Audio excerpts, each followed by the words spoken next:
பூமி முதல் விண்வெளி வரை துருவ பாதையில் நோர்வே நாட்டின் முதல் பெண்மணி பயணம். முதலாக விண்வெளிக்கு சென்று இந்த பூமிக்கு திரும்பி வந்த ஒரு பெண்மணி, அதாவது ஒரு மனிதனை சந்தித்தது இதுதான் என் வாழ்க்கையில் முதல் தடவை. விண்வெளி பயணம் முடித்துவிட்டு இந்த பூமி திரும்பிய ஒரு மனிதனை என் வாழ்நாளில் முதலாக சந்திக்கின்றேன். அவர்தான் ஜெனிகா மிக்கல்சன் அவர்கள். இந்த மனிதனின் எண்ணங்கள் எப்படி இருக்கும், அவர்கள் எப்படி இருப்பார்கள், அவர்களை உணர்ந்து கொள்ளக்கூடிய ஒரு சந்தர்ப்பம் எனக்கு கிடைத்தது.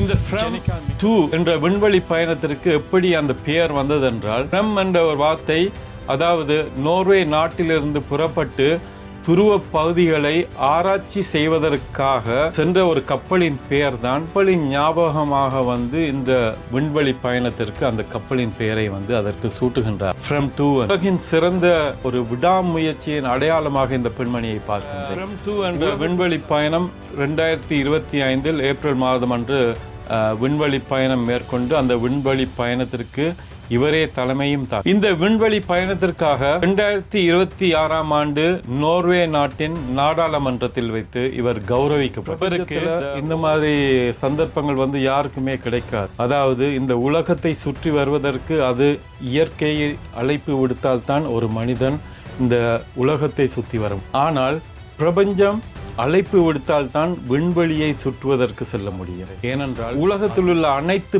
பெண்களுக்கும் ஒரு சிறந்த உதாரணமாக இந்த பெண்மணியை நான் பார்க்கின்றேன். ஒரு பெண்ணால் உலகத்திலே என்ன வேணுமென்றாலும் செய்ய முடியும் என்றதுக்கு சிறந்த உதாரணம் ஜெனிகா மிக்கல்சன். இவரை பார்த்தால்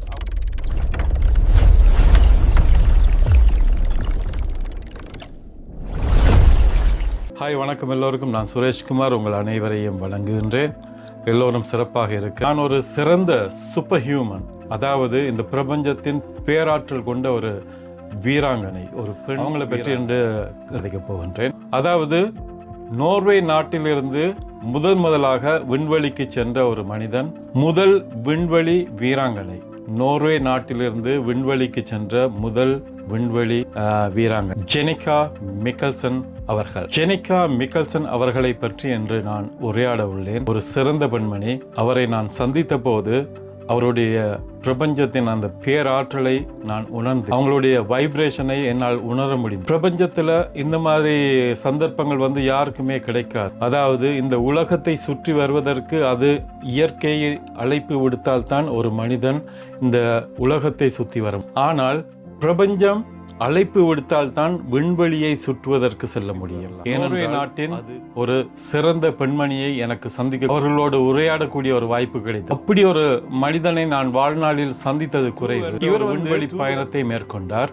ஏப்ரல் 2025 ஆண்டில் வரலாற்று சிறப்பு மிக்கது ஒரு விண்வெளி உலகையே தன்வசம் திரும்பி பார்க்க வைத்த ஒரு பெண்மணி ஜெனிகா மிக்கல்சன். இந்த விண்வெளி பயணத்திற்கு தலைமை தாங்கியவரும் இவர். விண்வெளி வரலாற்றிலேயே முதலாக துருவ பாதையில் பயணம் செய்த விண்வெளி பயணம் இது. அதாவது போலர் ஆர்பிட் என்றால் இந்த பயணம் எங்கே நடைபெற்றது என்றால் ஸ்பேஸ் எக்ஸ்ல நடந்தது. ஸ்பேஸ் எக்ஸில் இந்த பயணத்திற்கு பயன்படுத்தப்பட்ட ராக்கெட் ஃபால்கன் 9 என்ற ஒரு ராக்கெட்டும் க்ரூ டிராகன் என்ற விண்கலமும் பயன்படுத்தப்பட்டு ஸ்காட்லாண்டில் உள்ள எடின்பர்க் என்ற ஊரிலே இவங்க பிறக்கிறாங்க. 1986 ஆண்டு ஜூன் 8 இவங்க பிறக்கிறாங்க. பிறந்து சில வருடங்களின் பின்னர் நோர்வேக்கு குடியேறுறாங்க. நோர்வேயில் குடியேறி அங்கேயே சிறு வயது முதல் வளர்ந்து அங்கேயே பட்டப்படிப்பு எல்லாம் முடித்து விட்டு சிறு பிள்ளையாக இருக்கும்போது ஒரு சின்ன விபத்து நடக்கின்றது. அந்த விபத்திலே அவர்களுடைய கால்கள் நடக்க முடியாமல், சில வருடங்கள் இவர் நடக்க முடியாமல் இருந்தவர். கடுமையான பயிற்சிகளுக்கு பின்னர் சிறிதாக நடக்க தொடங்கினார். அதன் பின்பு ஸ்கேட்டிங், அதாவது நோர்வே நாட்டிலே ஸ்கேட்டிங் மிகவும் புகழ்பெற்ற ஒரு விளையாட்டு. அதிலே இவர் சிறந்த வீராங்கனையாக திகழ்ந்தார். உலகின் சிறந்த ஒரு விடாமுயற்சியின் அடையாளமாக இந்த பெண்மணியை பார்க்கின்றேன். உலகத்தில் உள்ள அனைத்து பெண்களுக்கும் ஒரு சிறந்த உதாரணமாக இந்த பெண்மணியை நான் பார்க்கின்றேன். ஒரு பெண்ணால் உலகத்திலே என்ன வேணுமென்றாலும் செய்ய முடியும் என்றதுக்கு சிறந்த உதாரணம் ஜெனிகா மிக்கல்சன். இவரை விண்வெளி பயணத்தின் மூலம் இந்த உலகையே தன்வசம் திரும்பி பார்க்க வைத்த ஒரு பெண்மணி ஜெனிகா மிக்கல்சன்.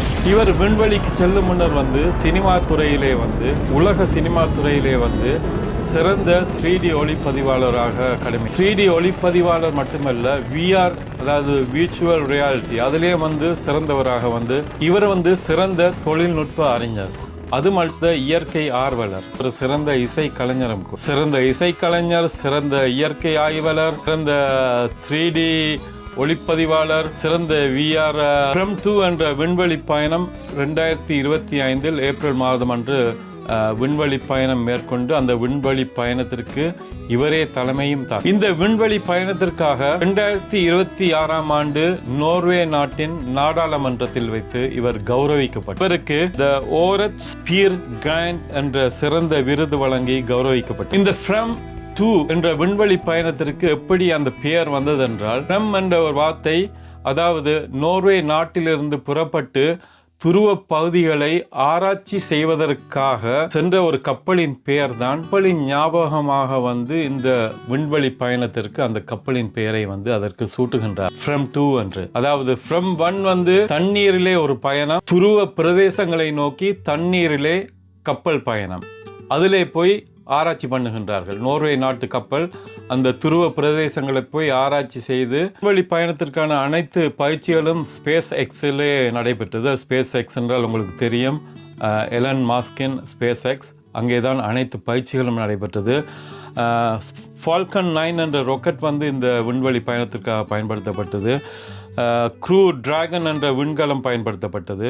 அனைத்துமே ஸ்பேஸ். இந்த ஜெனிகா மிக்கல்சன் உலகத்தில் உள்ள அனைத்து பெண்களுக்கும் சிறந்த உதாரணமாவார். ஒரு பெண்ணால் உலகத்தில் உள்ள அனைத்தையும் ஒரு ஆணுக்கு நிகராக செய்ய முடியும் என்று நிரூபித்து காட்டிய பெண்மணி தான் ஜெனிகா மிக்கல்சன் அவர்கள். அதாவது இன்று பெண்கள் எல்லாம் நிறைய நாடுகளில் அடிமைகளாக வாழ்ந்து கொண்டு இருக்கின்றார்கள். அதாவது மதத்தின் பெயரால் பெண்களை அடிமைப்படுத்தி இருக்கின்றார்கள். ஃப்ரம் என்பது 19ஆம் நூற்றாண்டிலே துருவ பிரதேசங்களை போய் ஆராய்ந்து புகழ்பெற்ற ஒரு கப்பல் தான் ஃப்ரம் என்ற நோர்வேயைச் சேர்ந்த ஒரு கப்பல், நோர்வே நாட்டைச் சேர்ந்த ஒரு கப்பல். அந்த கப்பலுக்கு மரியாதை செலுத்தும் வகையாகத்தான் இந்த ஃப்ரம் என்ற பெயரை இந்த விண்வெளி பயணத்திற்கும் சூட்டுகின்றார்கள். ஏனென்றால் இந்த விண்வெளி பயணமும் முதலாக இந்த விண்வெளி பயணம் துருவ பாதையிலே நடைபெறுகின்ற ஒரு பயணம் தான் இந்த விண்வெளி பயணம்.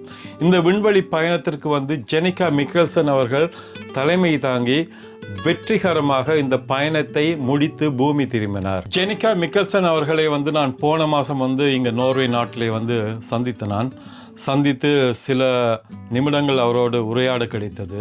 அது வாழ்க்கையில் மறக்க முடியாத அற்புதமான தருணங்கள். நிறைய மனிதர்களை இந்த உலகத்திலே சந்தித்திருக்கின்றேன். உலகத்தில் விதவிதமான நாடுகள் சந்தித்திருக்கின்றேன். நிறைய நாடுகளில் நண்பர்கள் இருக்கின்றார்கள். ஆனால் முதலாக விண்வெளிக்கு சென்று இந்த பூமிக்கு திரும்பி வந்த ஒரு பெண்மணி, அதாவது ஒரு மனிதனை சந்தித்தது இதுதான் என் வாழ்க்கையில் முதல் தடவை. விண்வெளி பயணம் முடித்துவிட்டு இந்த பூமி திரும்பிய ஒரு மனிதனை என் வாழ்நாளில் முதலாக சந்திக்கின்றேன்.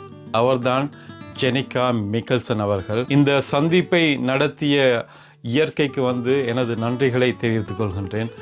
இவ்வளவு நாட்கள் வாழ்க்கையில் அதாவது விண்வெளியை சுற்றி விட்டு வந்த ஒரு மனிதனை சந்திக்கும் வாய்ப்பு எனக்கு கிடைத்தது. அந்த வாய்ப்புக்கு நான் நன்றிகளை தெரிவித்துக் கொள்கின்றேன். அதாவது விண்வெளிக்கு போயிட்டு வந்த மனிதனின் எண்ணங்கள் எப்படி இருக்கும், அவர்கள் எப்படி இருப்பார்கள், அவர்களை உணர்ந்து கொள்ளக்கூடிய ஒரு சந்தர்ப்பம் எனக்கு கிடைத்தது.